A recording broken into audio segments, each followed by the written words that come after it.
Welcome to the Got Any Cows podcast. If you want to learn all you can about the beef cattle industry, this is the podcast for you. My name is Seth Christensen. My company has sent beef cattle genetics to 45 of the 50 states and 12 countries around the world.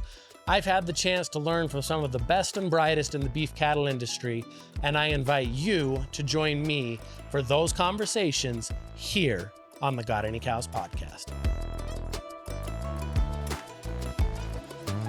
Welcome to the Got Any Cows podcast. Appreciate you being here. If this is your first time tuning in, thank you. If you've been here listening for a long time, appreciate it. Jacob and I were just at the Akaushi convention within the last 30 days and recorded a pile of podcasts there, and really appreciate all the people that came and introduced themselves and or people that I've known for a long time and said, hey, we've listened to the podcast. We appreciate the podcast. Thank you to all of you that reached out and mentioned that you've been following along and listening. Appreciate you guys doing that, and thank you if you're brand new to the podcast this time. Appreciate you being here. It's been a busy month. Jacob and I flew down to College Station, Texas for the American Akaushi Association convention there. We recorded 13 podcast episodes while we were there, and so you'll see those released over the course of this next year. Our format is we release every other week, so every 2 weeks. On Thursday mornings is when this podcast is released. So just this morning, July 9th, we released an episode with Andrew Pryor, filling you in on the first Akaushi Association branded beef challenge that he was the winner of. And then Andrew also gave us some updates from the board of directors from the American Akaushi Association. So appreciate him taking the time to record with us there in College Station. And you'll see as we continue to release these podcasts, we go back and forth between a guest episode and then an episode with the cows. So today we're out with the cows. We're sitting in the truck on the ranch looking at the cattle. These are animals that are going to be present in our auction in July. So you've got the option to purchase some of these animals and or aspirations, IVF aspirations on some of these animals. But even if you're not necessarily looking to buy right this moment, or you're not looking to make a purchase today, hopefully give you a real in-depth view on what these cattle are, strengths and weaknesses, why we've bred them how we do, just kind of what the animals are, and hopefully provide some valuable information whether you're looking to buy or not. And if you are looking to buy, give you an option to purchase some exciting front edge genetics that are going to bring some different things to the table. You can see behind me right now, there's a Charolais cow, in addition to a polled purebred Akaushi cow back there. So some different breeds, and we'll go through some of the different options and things there. And so that's kind of the goal and intent of this podcast. So yeah, within the last 30 days, we've done a bunch of tours as well. We've had folks come and sit in this pickup and drive around and visit. Most of the cattle are out on pasture right now. So in July, we sit in the Cache Valley here in Idaho. So we straddle the Idaho-Utah border, and we've got cattle in seven different pastures spread out across Cache Valley. And so been able to go, have visitors to the ranch go out into those pastures with me, take a look at those animals, get a feel for what they are. Appreciate folks coming in. We've had folks here from California, Texas, and Virginia in the last 30 days, and appreciate all of you coming in and taking the time to be here. And have really enjoyed that. Got a bunch of hay in. I'm looking out across here. We brought there's 700 ton of triticale there, and then brought in a bunch of alfalfa as well, probably about 400 ton of that over into the barn. Anyway, and still have got second crop coming and some more grain hay coming, and continue to buy. It's a drought year here in Idaho. This is the driest year in my lifetime. I'm 33 and I've never had a winter like this one, as far as just lack of snow or rain or like really winter at all. So kind of looking at a tough feed situation that way. And so we're trying to make sure we have plenty of hay stacked up and have that all ready and available. Normally I don't buy as much as early in the season, just because I don't have enough storage space for all of it. So a bunch of this is stacked out in the open and subject to damage from the elements, assuming we do get rain at some point. But the reason we've done that is that normally, if I only buy what I can store, I got to continue to buy through the winter and into next spring, and just want to be sure we've got that hay. So trucked in a lot of hay, bought hay from a lot of folks. Appreciate all of them doing that. Added another truck, got an F450 added to the group of trucks to tow trailers around. pictured donors and studs within the last 30 days. So excited to share some of those pictures with you. Dalton Sorensen was here doing that. Really appreciate him and his professional work and getting high quality images of these cattle. Appreciate Aaron and Billy and Shane and all their hard work getting those cattle through and pictured, and definitely a time consuming job. I mean, if you think picturing toddlers is hard, try picturing cows. It's a task, but really neat, and I'm really excited to share some of those pictures with you. We've just got some of those first few images back from Dalton, and you know, really look good. Just really exciting to see those animals and to be able to share those images with you guys. We'll see some of the first of those today. And then obviously celebrated the 4th of July, America's 250th birthday. What a blessing. What a blessing it is to live here in the United States and to enjoy the freedoms we enjoy and to have the opportunities we have, and so grateful to be an American and grateful for the opportunities it provides me, and grateful for all the folks that we deal with internationally as well, you know, that have come here to visit here in the States. We've had visitors here at the ranch from Mexico and from Canada and from Australia, from Hungary as well. Shout out to Peter Kuhn if you're listening. He's been here as well. And then we've sent genetics out to other parts of the world as well, but certainly grateful to live where we do and get to do what we do where we do. And I guess the most exciting thing we got coming up, you know, it is hopefully have another baby here within the next 30 days. By the time I record another one of these, hopefully go from 3 kids running around to having our 4th here. Haley is due to have a baby on August 2nd, and she has been sick, and so we're pretty ready to have that pregnancy wrapped up and buttoned up and put together. Excited to get a baby here. You know, always a miracle, you know, to get those babies here, and sure excited to welcome that baby to the world, and excited for Haley to feel better. And you know, I always know just how much Haley does, but I really know how much she does when she can't do it. And I am not nearly as good at being mom as Haley is. So I'm sure my kids are looking forward to having this baby here too. So that's kind of the update, I guess, of the last 30 days. You know, and what all's going on here. Like I mentioned, this is going to be the cattle podcast. The next one we release, you know, 2 weeks after this one's released, will be another guest episode from convention there, and then we'll toggle back and forth between guest episodes and cattle podcasts, and go back and forth between just informational subjects with our guests and then opportunities to buy and or at least learn about the genetics we represent in these cattle episodes. And so, you know, video of this podcast is definitely a really important component of what we do. I mean, I'll be the first to tell you, podcasts for me are generally an audio thing. I do generally just listen on Apple Podcasts myself.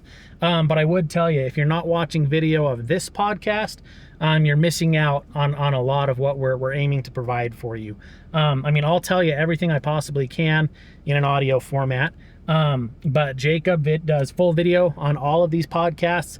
You're welcome to jump in and watch that video on gotanycows.com, on YouTube, or on Apple Podcasts as well. We've got the full video of this podcast, and I invite you to do that just because I can talk to you about these cows, but I want you to be able to see these cows, you know, and we're sitting here looking at them. We're in the truck right now, parked right next to the cattle. I want to be able to show you what these animals are, give you a feel for what they are, whether you're looking to buy them or just look at them and learn about them. The video component is important. So the auction that this video is tied to, or this podcast is tied to, is going to open the same day that this podcast releases. So this podcast is scheduled to release on July 23rd.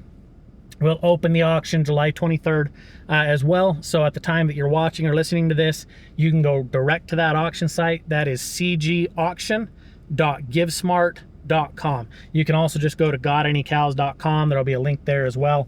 But at cgauction.givesmart.com, that's going to pull up, it's the Smart Auctions platform that we run on. That's going to pull up all the pictures of all the cattle, registrations of all the cattle, write-up on all the cattle, footnotes on all the cattle. And from the time that auction opens, you can bid. So, I mean, you can throw a bid at it from the moment that catalog opens. And I would recommend that you do get those early bids. You're going to get the best prices if you get an early bid. And the other benefit you're going to have is you get that bid in early. And then if you're outbid, the platform will text you and let you know, hey, you've been outbid on this lot. So rather than worrying about forgetting that, you know, do I or do I not have the winning bid, or forgetting, hey, what day does this close, or whatever else.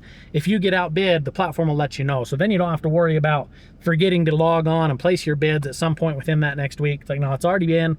There is a max bid feature there.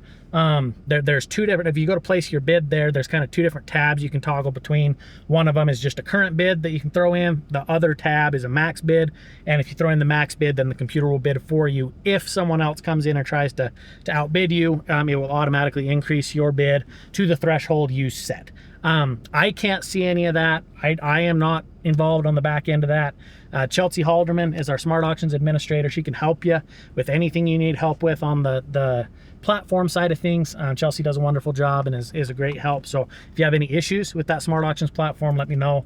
I'll put you in contact with Chelsea and she can get you taken care of. But yeah, I would get in early, get the very best bid, you know, and take advantage of the opportunity here. You know, I mean, I would tell you, we continue to run these sales monthly. You know, this is the 12th time, I guess. You know, we started last July of 25 with our monthly sales, and now we're June of 20. Are we July? We're July of 26. We're at the year mark. So yeah, we've been doing this for a year. And last Wednesday of each month is when these auctions run. They close at 6 p.m. Mountain Time. And you know, the goal with these is to give people a consistent opportunity so that when you are ready to buy, there are cattle ready for you to buy. Because I know everybody's running on different timelines, different schedules. When is it you've got dollars available, or when is it you've got pastures ready, or fences ready, or facilities ready, or whatever else, or when is it just that the right animal comes up. So we try to keep an opportunity available, you know, on a month-to-month basis for you to be able to get the genetics you need. And as well, it makes it easy to cash flow. And rather than us saying, hey, we're only going to draw on one big sale a year, and if you don't have a huge lump of cash that one day, that's your one shot, and well, there it goes for the rest of the year. So, you know, even if you buy one a month, or one every couple months, one every 6 months, whatever it may be, or you buy what you can afford, it does make it easier to cash flow as a buyer. And so we want to be able to give you a consistent opportunity, and not make it something that you've got to have an enormous pile of cash to be able to engage in. So I would tell you, you know, as you evaluate kind of, hey, which animals should I buy, when, where, how, I will tell you, you know, where you buy matters as much, if not more, than what you buy. What I mean by that is, there are businesses out there run by people you can trust, people that you say, hey, I can bank on these folks. These folks are going to be in business a long time. These folks are going to take care of me. These people are honest. These are people I can trust. That is what we strive to be here. You know, now, am I perfect? Absolutely not, right? Am I going to have failings, or is there going to be a problem with an animal somewhere? That will happen. That's part of life. But what I can commit to is doing everything I possibly can to take care of you, to take care of the buyers, to take care of the people that support me and my family and my business. And I will do all in my power to take care of you and make sure that you are taken care of in the long term. This is what I do all day, every day, is work with beef cattle. I sell beef cattle genetics for a living. This isn't a sideline. This isn't a hobby. This is my full-time employment. This is what I do all day, every day. You know, I mean, I haven't worked for anybody else in 16 years. And I've been running cows for 22 years now, that I've owned cows. And what I mean by all that is, I'm going to be here. I'm going to be in business. I'm going to take care of you. I'll take your call. We'll do everything we can to make it right. It matters where you buy from. There are other good places out there to buy from. There are other people you cannot trust and that are not going to take care of you, and that you can't bank on to stay in business or be around or be there to take care of you or make sure that things are made right whenever something goes wrong. There are operations that you don't want to do business with. So I would tell you, it matters where you buy them, and it is a priority to me that this be a quality place for you to source cattle. So whenever the time is right for you to make a purchase or to go ahead and add genetics to your operation, let me know. I will do all I can to earn your business and make sure that we take good care of you and provide a quality place to purchase these cattle. Now, I'll tell you, here in our operation, you know, we are running, within the Akaushi cattle, there were only ever 13 females and 6 males that ever left Japan. Total, all in, all done. You can adjust those counts up or down a hair, one way or the other, based on some of the cows were carrying some of the other individuals or things like that. But to put it simply, a very finite group of animals ever left Japan relative to the Akaushi or Red Wagyu breed. All of them are represented here. We have immediate maternal descendants of all the females, all the males, all of them are represented here. And we get a chance to run them all side by side, head to head here, so that we can take and parse out the environmental or the management component, because as we know, the expression of any given genetic trait, so I mean, whether we're talking docility, fertility, calving, ease, growth, marbling, longevity, whatever it may be, there is both an environmental component and a genetic component. And so the way we can evaluate the genetic component is by basically controlling the environmental component. All of these animals are running side by side, same place, same management, same feed, same everything. The differences expressed are genetic. And so here, as we strive to breed these cattle to be better, to be more docile, docile, to be more docile. We're going to call it docile, whatever. Boy, that word shouldn't confuse me as much as it does. That thing, mellow, easy, quality animals to be around. Whether we're talking about that, making them easier to handle, easier to calve, meaning they don't have problems at calving, at birth. They do that on their own, unassisted. Whether we're talking about making these animals faster gaining, to where we can put finished product on the plate sooner and with less days on feed. Whether we're talking about marbling, the amount of intramuscular fat present in that finished product and things that directly impact eating quality, improving that. Or whether we're talking about longevity, making these cattle last longer and be structurally sound and give you maximum return on your investment with more years of service. With any of those things, we're able to evaluate those in this setting by taking that whole gene pool and kind of running them head to head, in a direct comparison setting. And so that's one of the things we aim to do here. And then I look to share all of the information that I can gather from these animals via this podcast. And so if there's ever any questions that I don't answer particularly well for you, or they say, hey, I've got further questions there, please reach out via call, text, email, message, whatever it may be, and let me know, hey, I'd like for you to talk a little bit more about this. So to answer one of the questions that had been sent to me by text from my good friend Clint Gold, Clint asked me about EPDs. And I've had several people ask the same question about EPDs in Red Wagyu or Akaushi cattle. Coming from other breeds, coming from Angus, or even coming over from dairy breeds or things, EPDs are something we're used to. And an EPD, for anyone not aware, is an expected progeny difference, or you'll see EBVs, which are estimated breeding values. Both are meant to basically try to quantify the genetic merit of an animal for a given trait. Basically to provide, something easy for comparison of genetic merit in a given area of focus. And if they work, if they're accurate, that's a really nice thing. It's a very convenient thing. It's a very valuable thing. But if we end up using them as guideposts and they're not accurate, or they don't take us where we want to go, you're better off not looking at them. And as it sits today in Red Wagyu or in Akaushi, frankly, you're better off to not worry about them, to not look at them. Now, I am not saying that EPDs don't have merit at all. Don't get me wrong. I am not saying that the systems and processes that have been so proven across breeds like Angus or like Holstein don't have merit. They do. I do look at them in breeding Angus cattle, for example.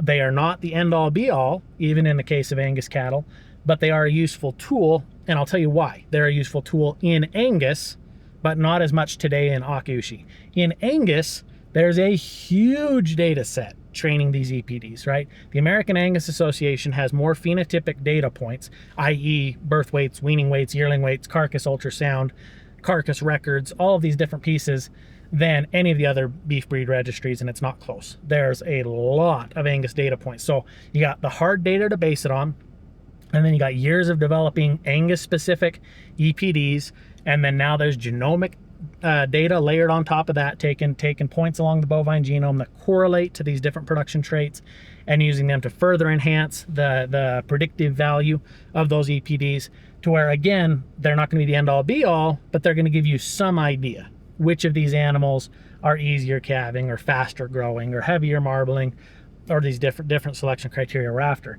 In Akaushi and Red Wagyu today, there is not enough data to train these EPDs. It's not a case of we don't want to do that or that we won't do that. I do think that's something we'll see more of going forward. We'll see more data collection. We'll see more people working together to make that happen and to feed data into the association database to be able to train things like EPDs. But the data's not there yet. And then, the other thing to be aware of is, in 2 of the 3 breed registries for these cattle, so in American Wagyu Association and Australian Wagyu Association, these cattle are in the same breed registry or the same data set with another breed, with the Black Wagyu, which is a separate and distinct breed, but it's in the same herd book because both are Japanese cattle, both are Wagyu in the sense they came from Japan, but they are 2 separate breeds. They are no more similar than Hereford and Angus, they're both British breeds, right? Or Simmental and Limousin that are both continental breeds, but they're separate breeds. So Akaushi and Black Wagyu, different breeds that came from the same place, but because they came from the same place, they're registered in 2 of the 3 cases in the same herd book. So you got American Akaushi, that's all reds all the time, all Akaushi cattle. In the American Wagyu Association or Australian Wagyu Association, you got reds side by side with blacks. So if you take a look at, for example, at the EPDs on literally any given Red Wagyu or Akaushi animal in the American Wagyu Association database, it's going to basically tell you that, well, they're going to be horrendous for calving ease, and they're going to be fantastic for growth, and they're going to be horrendous for marbling, is what it's going to call all the reds lumped together to one extent or another, because it's comparing them directly to blacks. And then if you look at, even the published accuracies, for example, there's carcass EPDs in American Wagyu, the American Wagyu Association, which is great. Again, don't get me wrong. I think EPDs at large or in the future or can be a part of what you use to inform breeding decisions. But today, the published accuracy on a lot of those carcass EPDs is 0.01, i.e. 1% odds they have nailed that prediction. 99% chance it's not right. And if somebody gives me a weather forecast and says there's a 99% chance this is wrong, why would I even look at the weather forecast? Much less something like breeding cattle, where we're going to invest a lot of time and a lot of feed and a lot of money into breeding these things. I would not get real worried about EPDs yet. Now, in the future, with more data or with a better developed EPD system, comparing reds to reds, not reds to blacks, and it's going to require more data to move the accuracy level from a 1% accuracy up to something more credible. At that point, you could look at EPDs as a part of your breeding decisions. It's still very important that it not become the only criteria, because then all of a sudden you've got cattle that are fantastic on paper and horrendous in the pen. And I say this as an Angus breeder. I've had them, I've bred them, I've got cattle that'll blow your socks off on paper that did not turn out even close to how a guy would have hoped in the pen. So they're a valuable tool. They will give you an idea of what's going to take you the direction you want to go, but they're not the end all be all, even when they are developed, and they're not developed yet. So long answer to a short question, but it's been asked a bunch of times by a bunch of good friends of mine and people that I respect and want to provide my opinion on the matter too. And I would say today, don't worry too much about the EPDs. Today, look at things more like direct head-to-head comparisons on things like docility, birth weight, calving ease, growth, marbling, longevity. I will provide as much of that as I can here, and try to guide you on saying, hey, depending on what your target is, I will gladly steer you in the direction of the animals that will best fit your genetic goals. So jumping into what's going to be in this sale, the first thing I'm going to talk about is not here in the pens to video. I already grabbed a video of her the other day out on pasture for why you should care about the 9961Y donor. So this is CGX Himawari 9961Y. This cow is selling in her entirety. So you're getting the cow, the ownership of the cow, you're getting the heifer calf in her belly, you're getting free delivery anywhere in the continental United States, and this is a proven donor that has performed at a really high level for us, has given us plenty of embryos. At this point, we have what we need. And so I'm going to open this female up as an opportunity for a cornerstone kind of female that someone else can build from. What makes this cow unique, what makes this cow distinct, is that this cow is the closest living maternal descendant, or closest living descendant, period, of the original import Himawari in the entire American Wagyu Association database. And so I'll tell you that the reason that would matter, again, talking those 3 registries, stuff that's registered with American Wagyu Association can be dual or triple registered with Australian Wagyu Association or the American Akaushi Association. American Akaushi and Australian Wagyu will recognize and accept American Wagyu papers. The inverse is not true. And so if you have something that's registered at American Akaushi or Australian Wagyu, the American Wagyu Association will not necessarily recognize those papers. So those animals will be specific to one of those other breed registries. So a female like this that is registered with the American Wagyu Association is unique in the sense that you've got more market doors open to you. If you've got somebody that says, hey, I need American Wagyu Association papers specifically, this cow has them. And this cow specifically brings Himawari, one of those 13 cows that left Japan, as close to the front of the pedigree as you can possibly get her, period. Like, this is the closest cow to Himawari in the entire American Wagyu Association database. So looking at 9961Y, the biggest benefit here is you're getting a real outcross pedigree, which is really important when we're looking at a gene pool this small, something that is really distinct, really unique. Pedigree wise, for most of what's available out there, adds a tremendous amount of value from an outcross standpoint. And then this cow is a direct daughter of Kaedemaru. Her mother's a daughter of Big Al, and then her mother's a daughter of Himawari.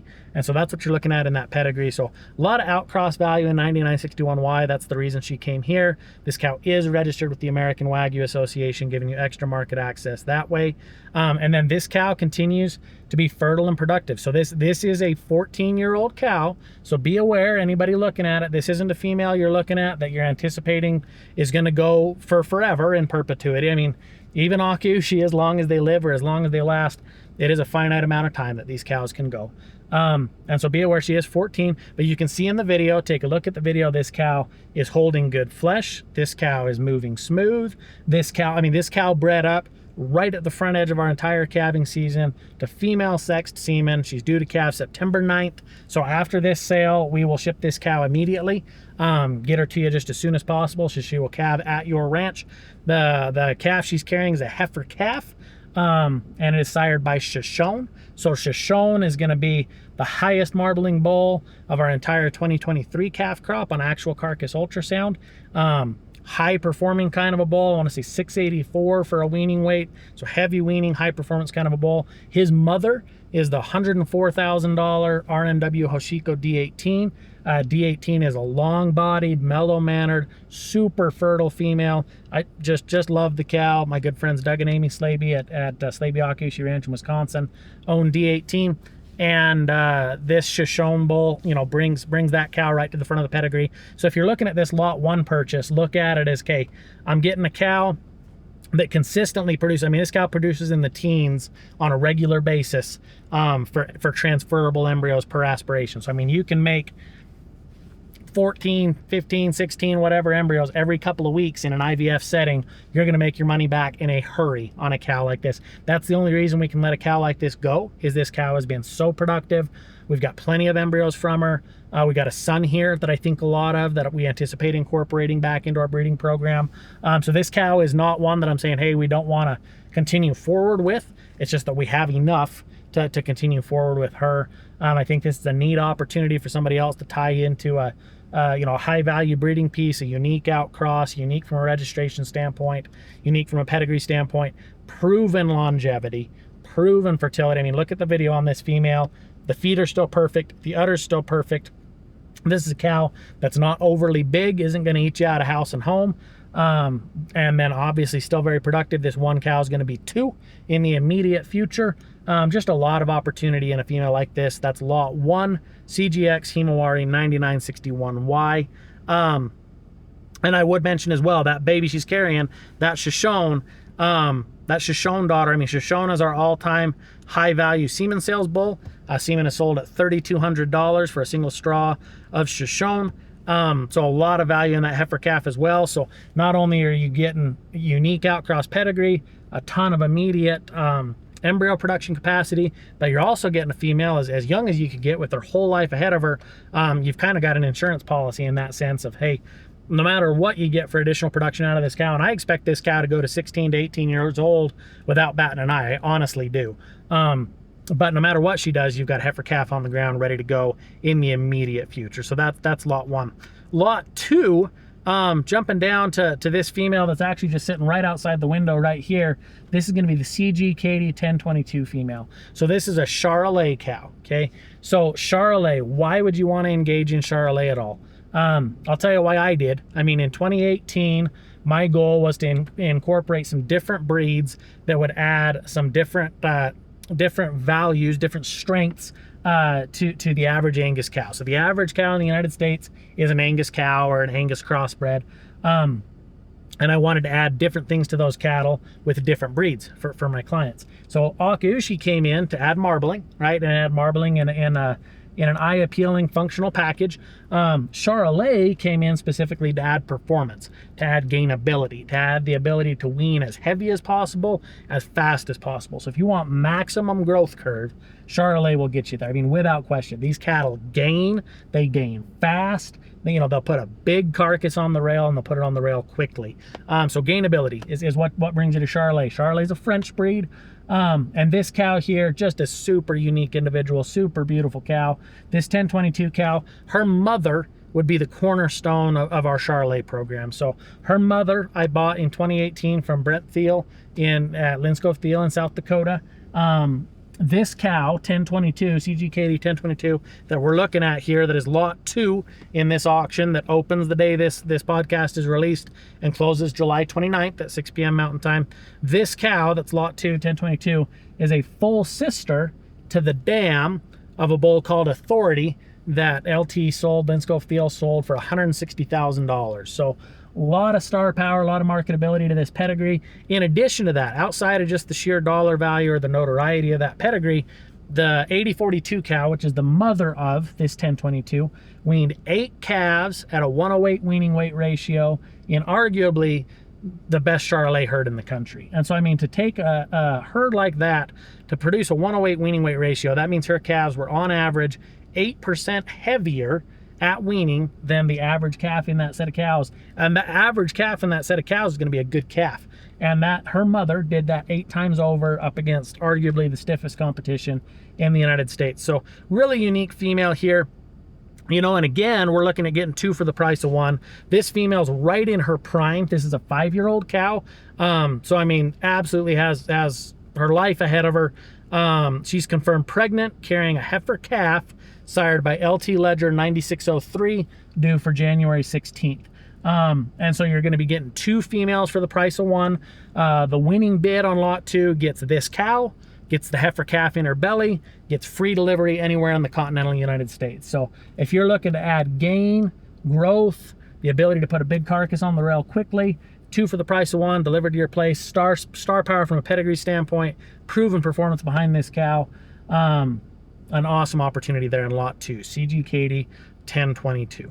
So now we're looking at lot 3. This is going to be the CGX heavyweight 4417M bull. So if you are looking for a polled purebred Akaushi bull, this is the bull you want. This is the guy you're after. This is the only polled purebred Akaushi bull that is ready to breed that I have right now. So don't wait. Don't wait for another one. Don't figure out next month there'll be something, or at another point in time that we can do something.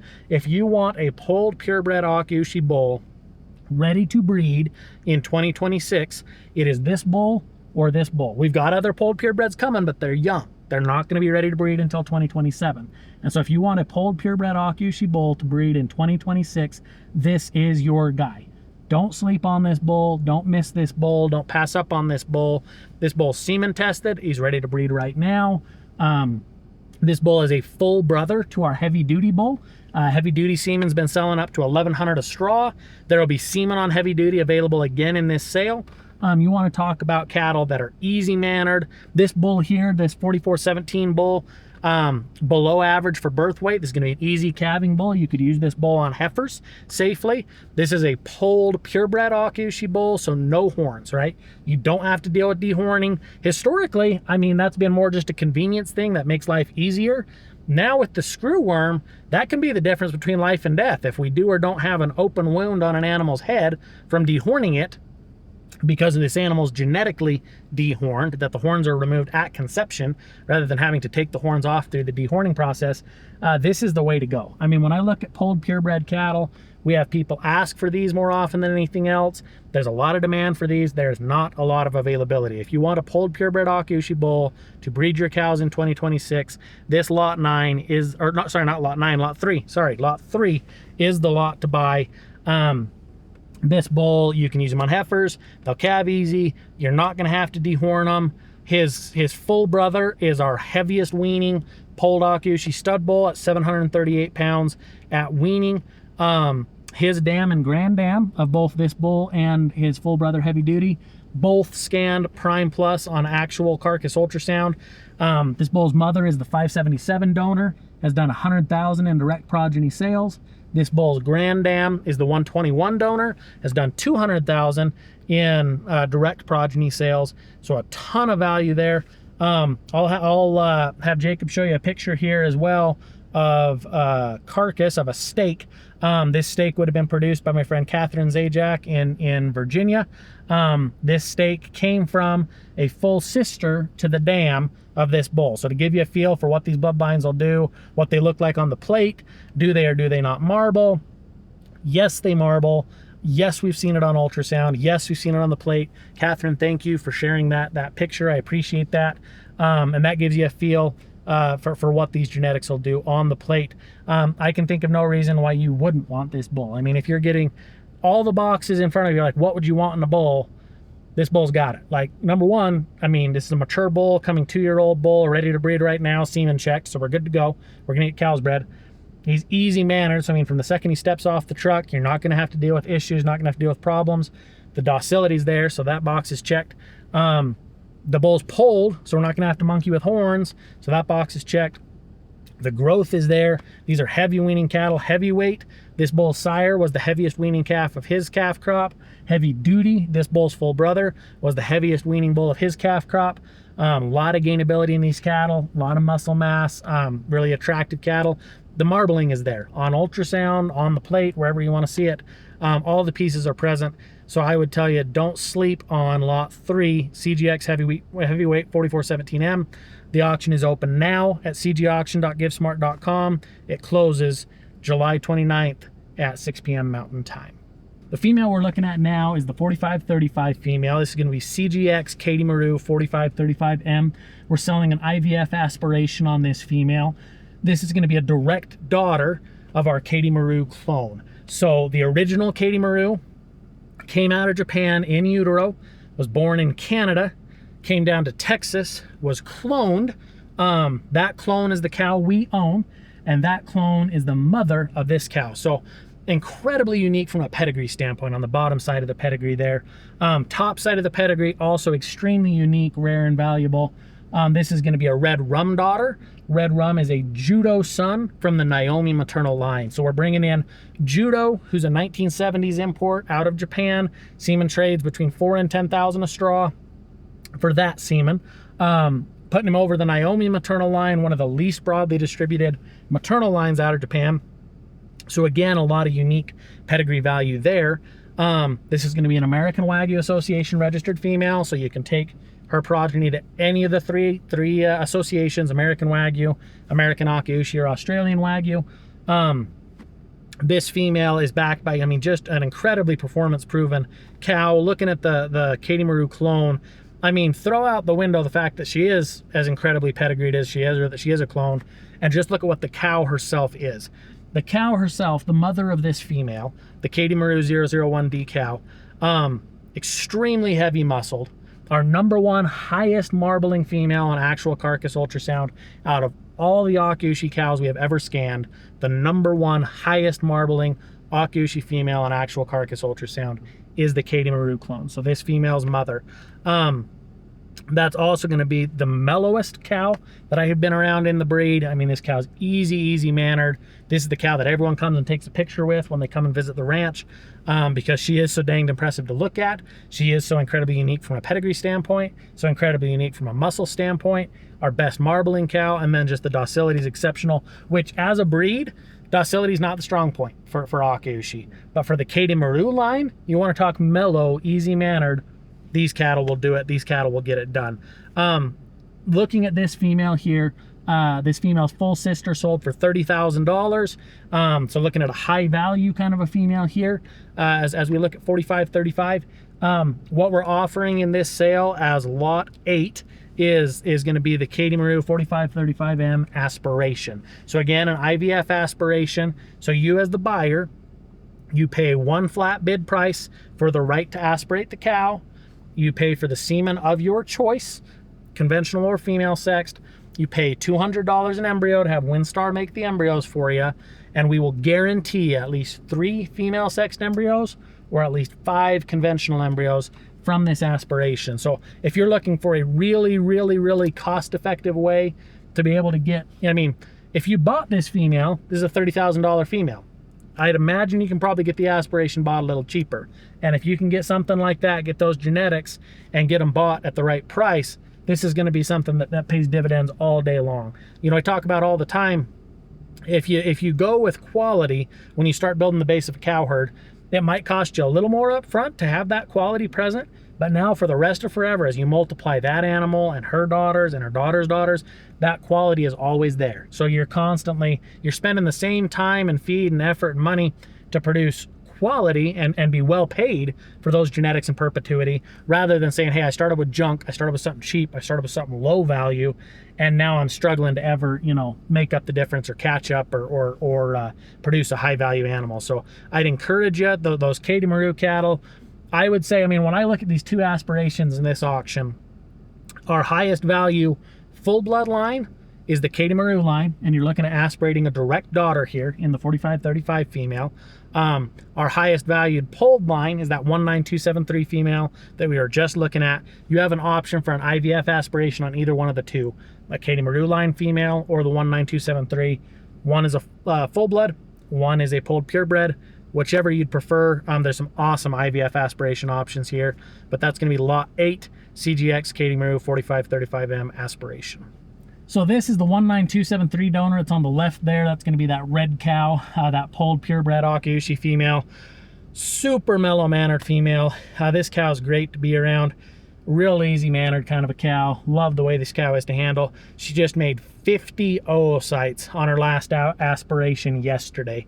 So huge embryo producer. We'll see how many of those turn into transferable embryos, but you know, about double what a normal aspiration would be to be doing 50 oocytes. And we're selling an IVF aspiration on this cow. So an IVF aspiration, I mean, look at that cow. Like, if you look at the depth of body on this female, the hip on this female, the strength of top on this female, I mean, just an incredible female in the flesh. If you're not watching the video, you should be watching the video, because that cow is danged impressive. It would really be a shame to only hear me talk about this cow. You ought to be looking at this cow. I mean, if you're talking the cow, if I had the option to make every polled purebred Akaushi female I own look just like that, I'd do it in a heartbeat. We will absolutely be incorporating this female going forward in our program at a significant level. This cow is going to be one of the cornerstone pieces that we build around in our polled purebred Akaushi program. Just a super unique female, strong top, deep-sided, massive with the base, perfect uddered, perfect footed, great mannered. This is our highest marbling polled purebred Akaushi female on actual carcass ultrasound. This cow is second only to the Kaedemaru clone in the amount of marbling on actual carcass ultrasound. So an incredibly high marbling female, super high performance female. You're not giving up carcass quality to get this degree of look or this degree of docility or the fact that this cow is a polled purebred, so naturally hornless. Huge embryo producer, 50 oocytes yesterday. Her full brother in blood is the Sanchi bull. Yeah, look at that cow. I mean, just totally showing off there. You know, super pretty cow, super unique cow. I mean, just anyway, I keep getting distracted. I talk other points on the cow, but look at the cow. Like, if you haven't looked at the video, like, stop what you're doing or mark a note to look at it tonight or whatever. Like, whenever you get to where you can look at the video, if you're driving and listening to this, for example, look at this cow. This 19273 cow is an absolute powerhouse, an absolute standout, absolutely one of the very best we have. a cow we're going to build around in our polled purebred program. The polled thing, I mean, I get more calls for polled genetics than anything else I sell right now. Polled purebred, Akaushi genetics. There's a lot of demand for these cattle. There's not a lot of them out there. This is a unique opportunity to get in on one of the absolute best polled purebred cows I have. Her full brother in blood is the Sanshi bull. We just had a son of Sanshi here that weaned at 766 pounds. So one of our all-time best weaning weights in the Akaushi breed. Ton of performance in these cattle, a lot of gainability in these cattle. As you can see here, heavy muscle, like I talked about, extremely high marbling. She's polled, so naturally hornless. And I mean, just a proven cow. This is one that I just wouldn't hesitate for a second. If you were going to spend $10,000, $12,000 on an aspiration, this is the cow to spend it on. I mean, without question, she's worth that. Now, depending on who shows up day of the auction, you might only have to spend $1,000 or $2,000 to get that aspiration. We've had aspirations sell for $1,000 or $2,000. We've had aspirations sell for $3,000 or $4,000, $6,000, $8,000. The aspiration on this cow should sell for $10,000 to $12,000. She's worth $10,000 to $12,000. Will she? I don't know. Entirely depends on who shows up, what they're willing to pay. I absolutely think there could be a buy here. On these IVF aspirations, we're going to guarantee that you get at least 3 female sexed IVF embryos, with the goal you get at least 1 heifer calf on the ground from the aspiration.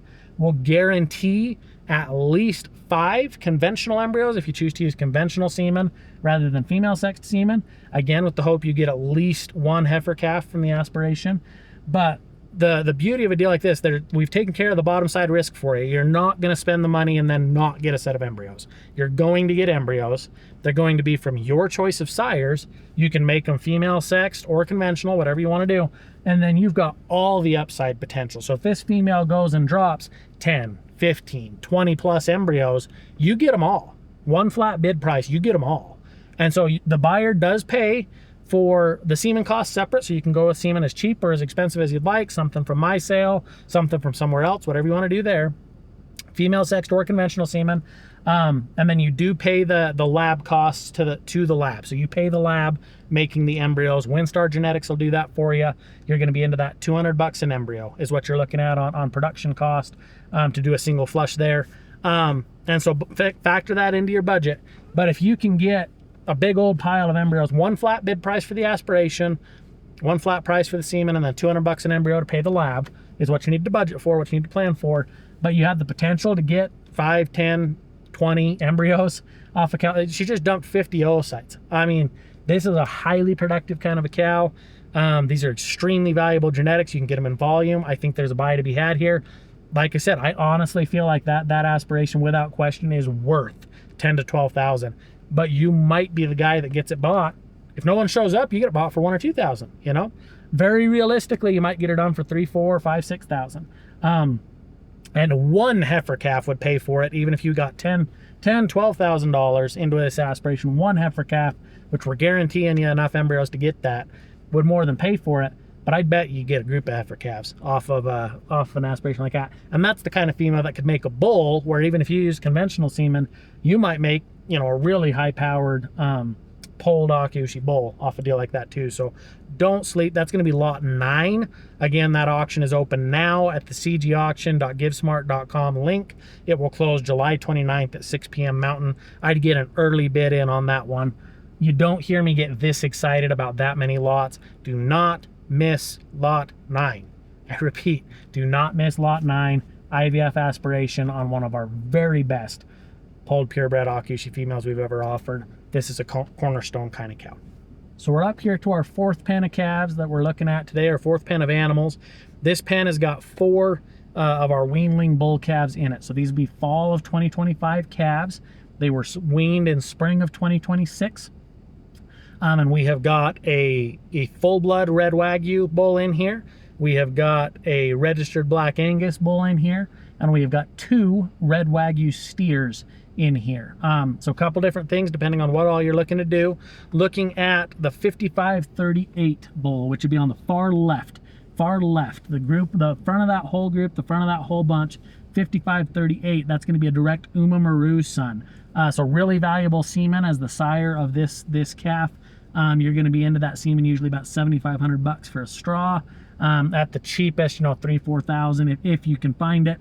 Himawari is a Kaedemaru son, so obviously that gives me just a ton of confidence in how these cattle are going to be for docility, for muscle, for marbling, for gainability. The bull himself has a great look to him. You can take a look there. He's an Himawari over international over 919. So top and bottom side of this pedigree got some really unique stuff going on.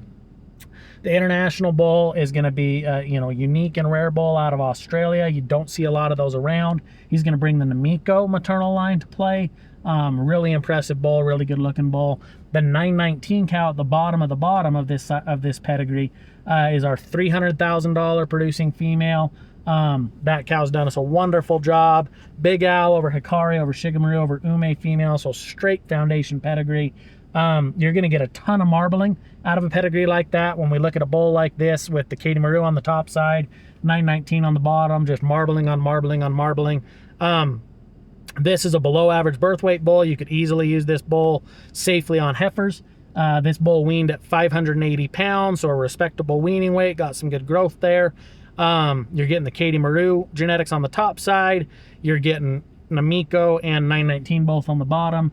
And free delivery anywhere in the continental United States included on 5538, which would be lot 4, the Himawari 5538 bull calf.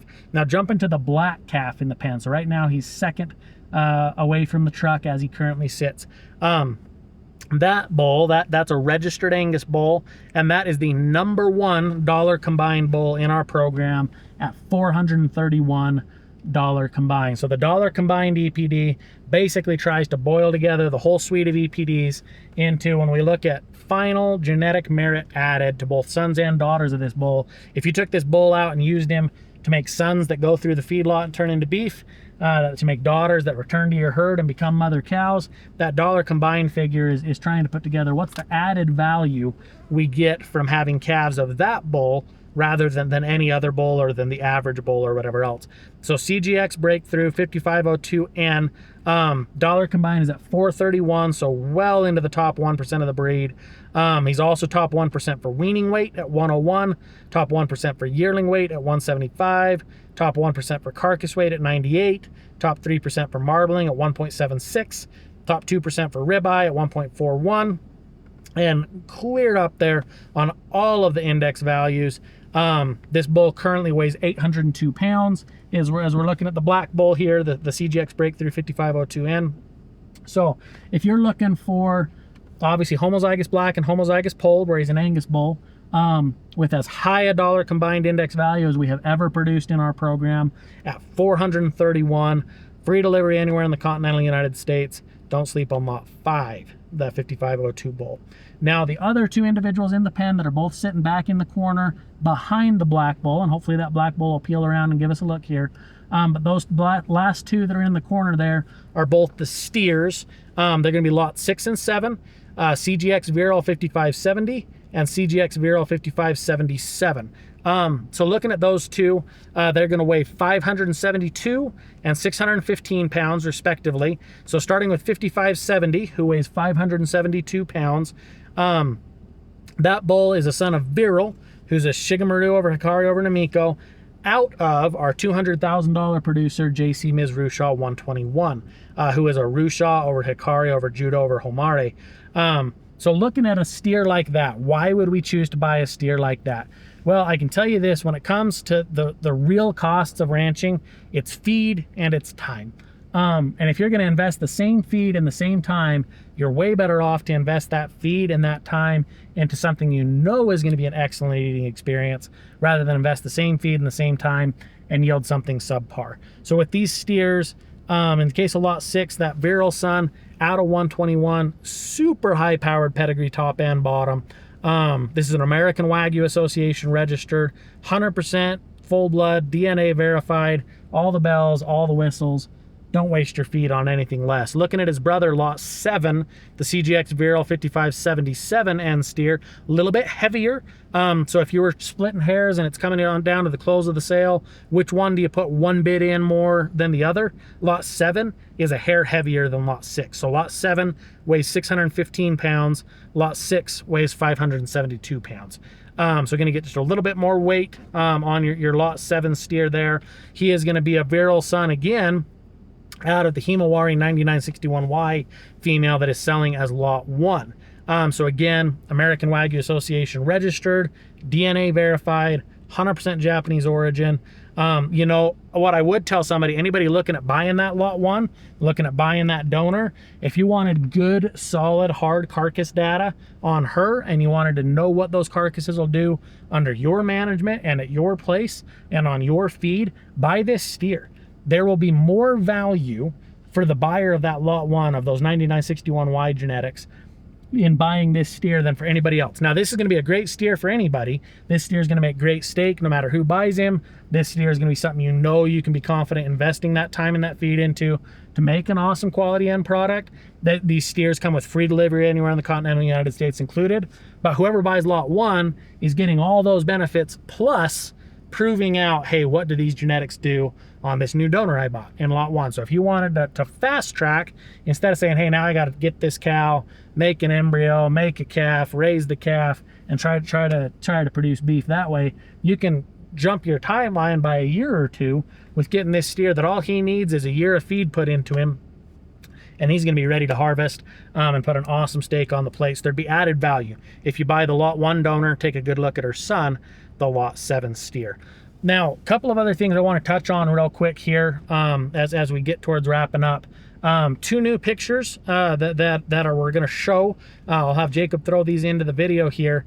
Lot 15, the Guapo bull. I don't think I've been as excited about a picture on a bull really ever of all the bulls we've pictured. I mean, this Guapo bull is just stellar. He's just so good. And I think you'll agree as you take a look at this picture again, watch the video of this podcast, watch it on GotAnyCows.com, watch it on YouTube, watch it on Apple Podcasts. Take a look at this bull.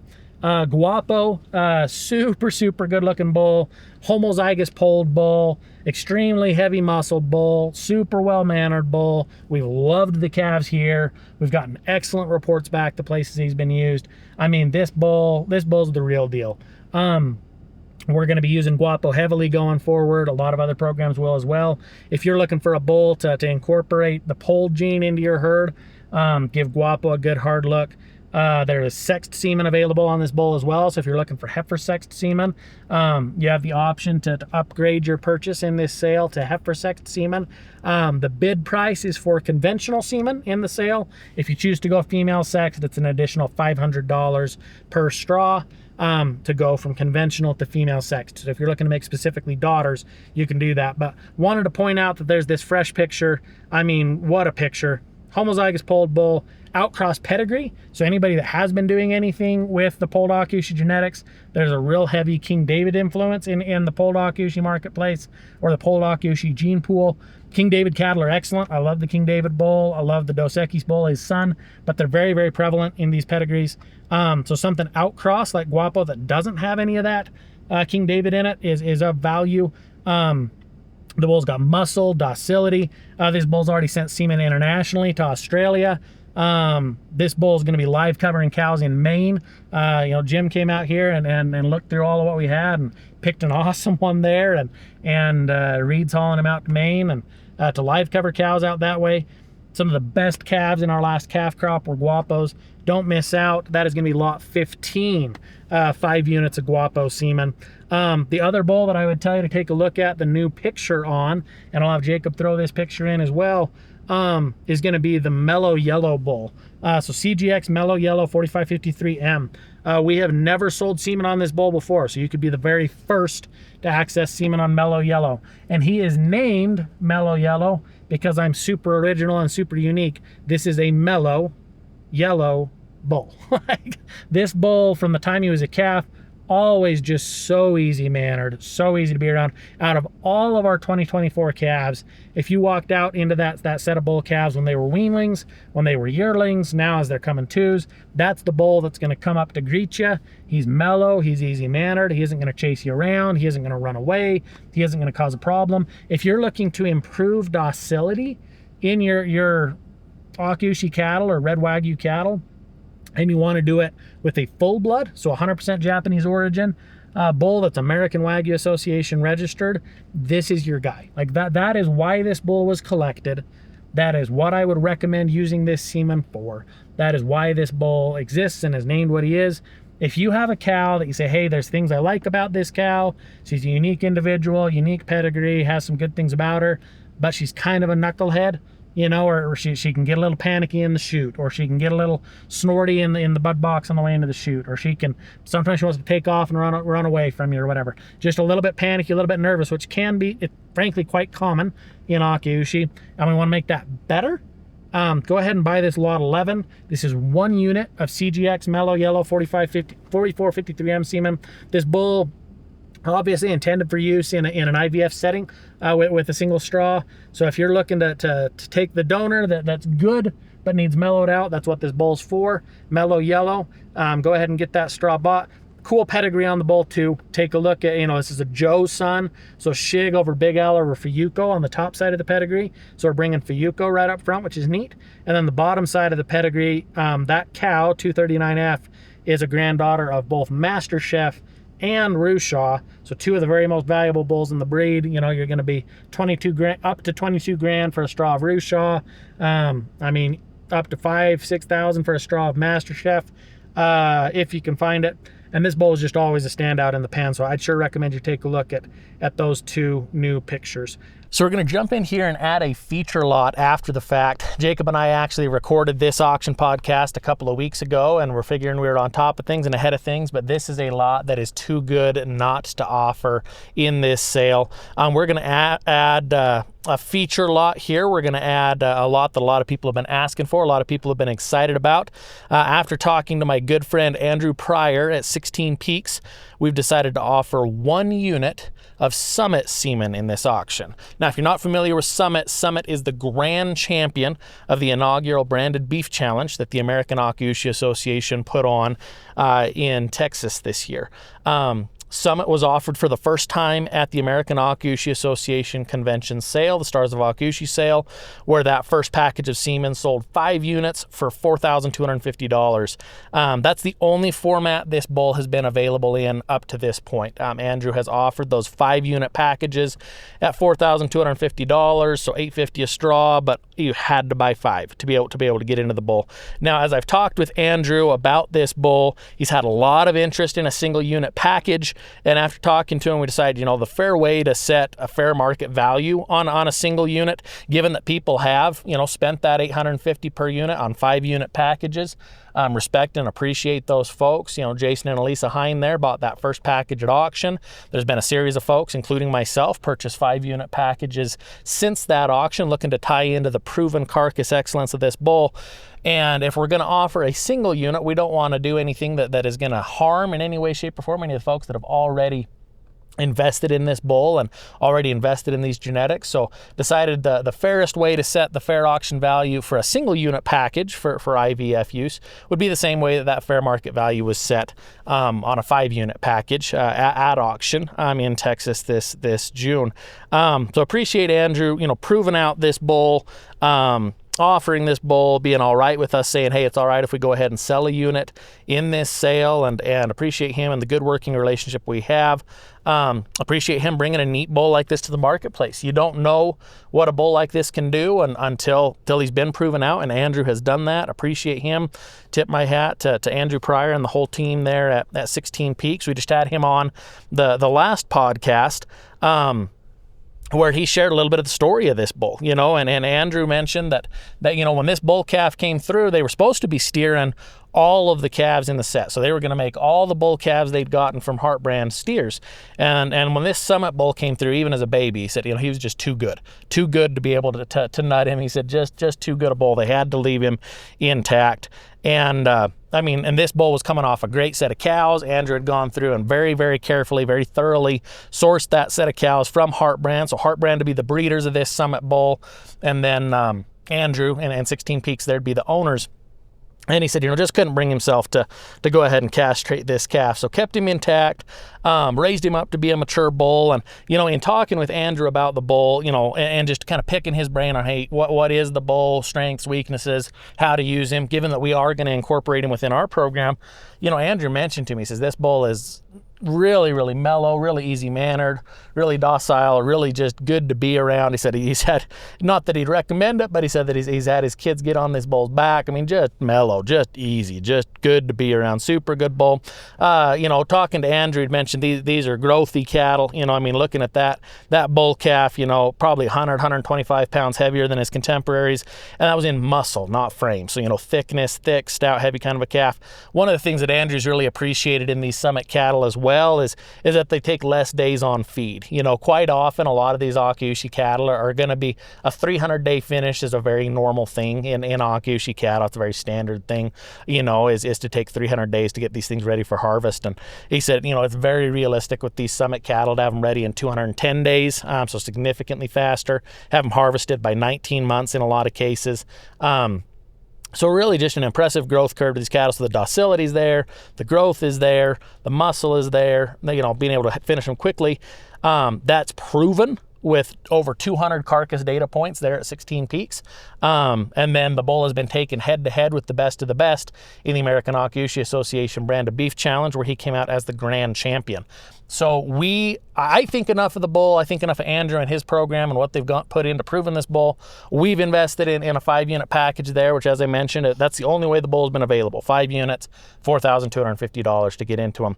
We are going to offer a single unit of Summitt semen for the first time in this auction. Appreciate Andrew being on board with that, being good to work together on that, and being willing to let us offer a single unit. I know there's a lot of people interested in this lot. Really unique, proven carcass excellence. Help yourself here to the first offering of a single unit of Summitt semen. So in closing, just a couple of things that I want to touch base on before I let you go and take a look at this auction at cgauction.givesmart.com. Watch our previous auction overview podcast. So every time, like I mentioned, every other episode, if you're to go back through our episodes. So for example, if you went to gotanycows.com and went to the podcast page, you're going to see all 51 episodes there. And every other episode, you're going to see for the last several times, we're out here in the cows. We're out here showing you the cows in the pens. You have a chance to look at the live animals. If you want further information or a more in-depth look at different pedigrees, different bloodlines, different animals that we've featured and showcased here, different semen options that are in this sale. There's several things we've gone into depth on before that I'm not going to repeat myself on here. If you want more information on things that are in this sale or want to kind of get up to speed, go back through those previous auction overview podcasts. That'll give you a chance to take a deeper dive on some of the lots in this offering. As well, if there's anything in specific, a question that you have that I've not answered in this recording, reach out to me directly. You can call or text me at 208-589-9988. Email me at seth@christensengenetics.com or message Christensen Genetics on Facebook. Be sure to mark into your calendar July 29, 6 p.m. Mountain Time to be there for closing. This is a horse race style finish. That means that the clock will reset to 5 minutes every time there's a bid on any lot at closing. So if there were no bids at all, the thing would close right at 6 p.m. Mountain Time. Most of the time, there's a lot of bidding right at close. Quite often, it'll take about an hour. In some cases, if there's a lot of bidding from a lot of people for a long time, it can take up to 2. So be aware that, 6 p.m. is when it starts closing. That clock will continue to reset to 5 minutes, that countdown clock, until there's no more bidding for a full 5-minute window. Watch your browser and make sure to refresh to be sure that you've got the winning bid at closing. Without fail, every sale I have somebody reach out and say, hey, I thought I had the winning bid. I thought the clock went to 0, and then it said I lost, or it said I didn't get the bid. But unless you've seen a banner come down over the corner of each lot that says closed or you won or you lost, the thing is not closed. Do not assume it is closed just because it looks like that clock has gone to 0. Refresh. At any point in time, if there's any question, is the auction over? Is the auction not? Refresh your browser and make sure that you see that it hasn't just reset to 5 minutes or that another bid's not just been entered. The auction is not closed until you see that banner come across the corner of your lots. And yeah, appreciate all of you being here. Appreciate you listening. Appreciate you watching. And we will see you next time on the Got Any Cows podcast. Thanks for joining us for this episode of the Got Any Cows podcast. Be sure to subscribe, rate, and review wherever you get your podcasts, and visit us anytime at gotanycows.com.